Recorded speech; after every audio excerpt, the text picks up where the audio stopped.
Xa está publicada a nova convocatoria de axudas por valor de 2 millóns de euros para financiar melloras nos establecementos turísticos de aloxamento e restauración. Así o comunicou o delegado da Xunta na provincia da Coruña na súa visita ás instalacións do camping Ría de Arousa, na Pobra, un dos establecementos beneficiados por esta orde de subvencións na pasada convocatoria. Grazas a esta subvención, o camping viu notablemente melloradas as súas instalacións, co acondicionamento dos bungalos e a instalación dun lector de matrículas para controlar o acceso de vehículos. La remodelación de los bungalows, porque ya se hacían un poco mayores de edad,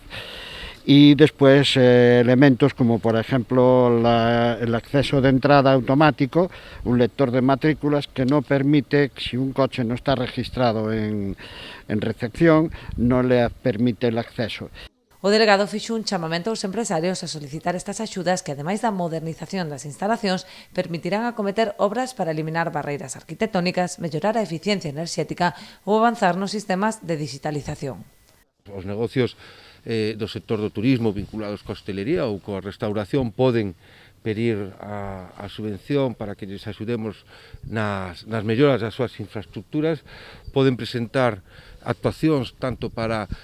mellorar a súa accesibilidade como para facer actuacións de modernización nas súas instalacións ou tamén incluso para incorporar melloras de eficiencia enerxética ou de autoconsumo. En definitiva, dende a Xunta de Galicia, o que queremos é axudar a todos aqueles sectores vinculados co turismo para mellorar as nosas infraestructuras, para facer de Galicia cada vez un destino máis atractivo e mellorar e contribuir tamén a fortalecer esa imaxe de destino seguro. O pasado ano beneficiáronse desta convocatoria 7 negocios tanto de aloxamento como restauración na comarca do Barbanza, cun importe total de 100.000 euros.